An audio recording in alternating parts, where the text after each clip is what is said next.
Еліміздегі майнерлер әрбір қызмет үшін салық төлеуге міндеттеледі. Тиісті заңды бүгін мәжіліс бірінші оқылымда мақұлдады.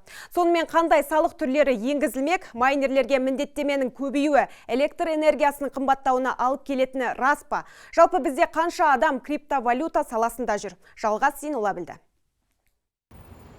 Былтыр Қытай криптовалюта операцияларының бәріне тыйым салғаннан кейін майнерлер бізге ағылды. Нәтижесінде Қазақстан майнинг нарығы бойынша әлемде екінші орынға шықты. Бірақ қаңтарда интернет өшіріліп, тариф қымбаттай бастағанда олар бізден де қашты. Себебі криптовалютаны өндіру үшін бірінші кезекте электр қуаты, екінші интернет қажет. Содан кейін іріктеліп, сұрыпталып, 150 компанияның 50-і қалды қазір бізде жұмыс істеп жатыр. Бірақ елімізде криптовалюта айналымы заңсыз деп саналғандықтан ол үшін арнайы заң керек болды.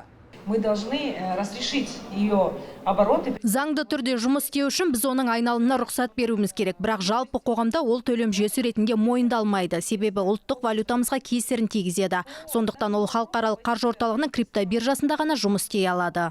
Жаңа заңда не қаралған десек, майнерлерге салық түрі көбейеді. Бұл көлеңкелі нарықта болғандарды айқындауға көмектеседі дейді шенеуніктер. Они представляют данные о своих компаниях, о своих учредителях. Олар өздерінің компаниясы туралы барлық ақпаратты береді. Сондай-ақ заңдағы жаңа талаптар бойынша жабдықты әкелу кезінде қосымша құн салығы, лицензия үшін төлем, киловаттқа цифрлық майнинг ақысы, алынған сыйақыдан корпоративтік табыс салығы.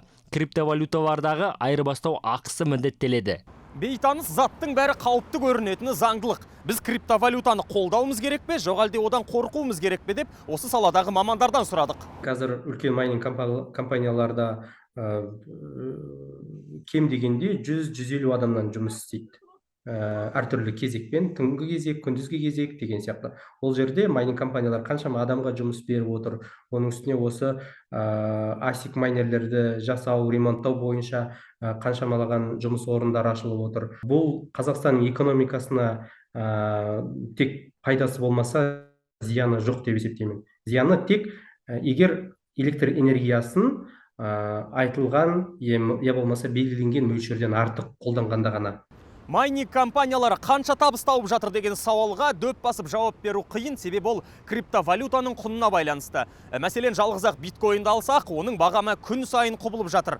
Шенеуніктер осы заң қабылданса, онда бюджет толығады дейді. Ал мамандар, онда майнерлер елімізден кетеді деп отыр. Жалғас Зейнолла, Заманбек Үсенбеков, Айбат жаңалықтары қызметі.